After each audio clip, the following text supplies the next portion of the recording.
J. Barber. Here are a few written pieces that I've done over the years while I've been here at Abode.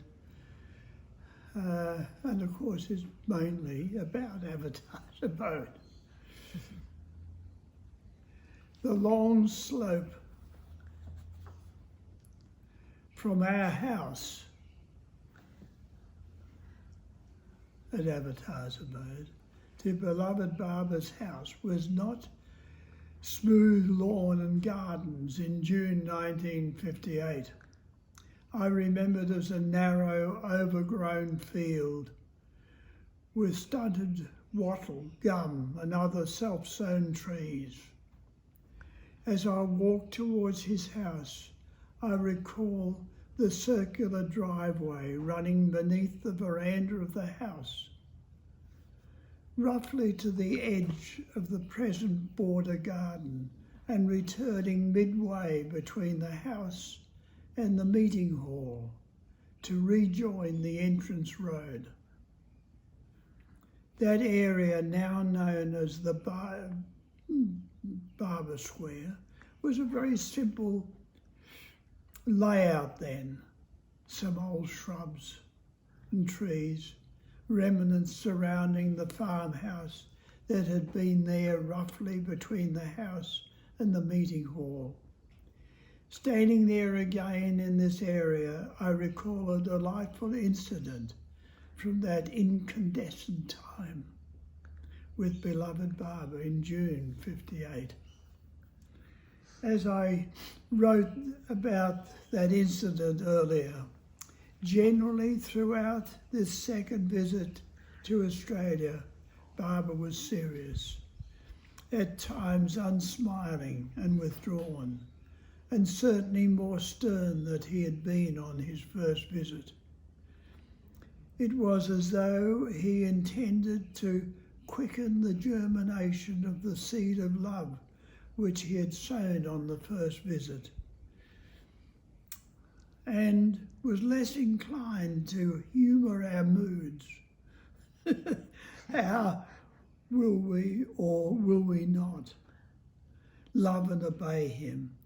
But, of course, with Barber, humour and natural humanness was never long absent and would break through at unexpected moments. One such little incident was when I was walking with him the length of the veranda of his house. We stopped and he pointed questioningly towards some tropical fruit growing nearby. I said, "They are pawpaws, Barber." And I shall never forget the quizzical, humorous look he gave me with his hands in a typical questioning gesture, as though saying, "Oh, this Australian language." It's then explained to me that the word for the fruit in India is papaya. Barber also took some or all of us on occasions for an unhurried walk in the sun, or would stand with us and gaze over the green fields to the east of the house towards the distant but visible ocean. On one such occasion, he stood with a group of us, Francis by his side, beneath the window of his room. There were then few trees and we were able to see the ocean. He remarked on the beauty of Avatar's abode and then affectionately pinching Francis's ear, said how well he had chosen for his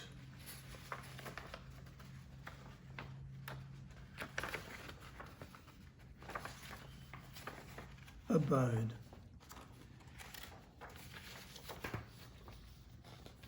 Because such times with the Lord are eternal. The heart forever responds when they are sung in words or relived in those places, reading, listening, thinking of them gives again the assurance to the groping heart to give strength and go forward in his love. So I relive walking the earth floor of the veranda with him, standing with him as he sits withdrawn on a chair near his door, sitting with him in the vibrant warmth and homey atmosphere of his house, being with him in the charged and challenging time of his first meeting with us in the meeting hall, and I can understand wholeheartedly the innate longing of others to experience in spirit those times too. Well, we cannot return the meeting hall to its original state with its temporary Hessian walls and earth floor, but we can do so to a large extent with Barbara's house. Maintaining the simplicity and original arrangement of his house reminds me of a wonderful story from the late 1930s.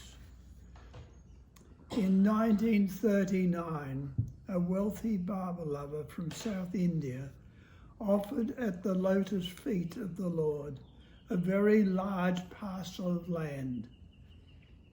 Barbara decided to establish on this land a universal spiritual centre, and he directed that a ground-breaking ceremony be held in December 1939. Thousands were to attend, including many high officials, such as the Prime Minister of the state. Barbara and the men and women Mundley were staying quite a distance from the land. As the time approached for departure to the land, Barbara came to the room where his mother was, and seeing her said, "We're leaving soon and you are not already dressed." "Can't you see I'm already dressed?" And indeed she had on a most beautiful sari, one that she considered worthy for the occasion. "Don't tell me you're going to wear that sari, but you said it was to be a most important occasion with many dignitaries." Then Barbara said to her, "You are the mother of a fakir, and you should wear a sari that befits the mother of a fakir. Look at this jacket I'm wearing." And sure enough, there were patches on it. Shireen immediately said that Barbara should change the coat, but Barbara refused and insisted that she change her sari to a plain, ordinary one. Shireen wept, but did as he asked. It must have pained the compassionate one to see his dear mother weep, yet his work is paramount, and so he ensured that she attended the ceremony appropriately dressed. Such a story takes me back in memory to the bare setting of that converted woolshed and the incredible richness of the being that occupied it as though it was a palace. Of course, his bedroom opening within that structure is indeed a palace, albeit simple. Its carpet and tastefully covered bed and cushions, its beautifully ingrained timber walls and furniture, befits the paradise of his heart as it envelops in love all who enter. J. Barbara. J. Barbara.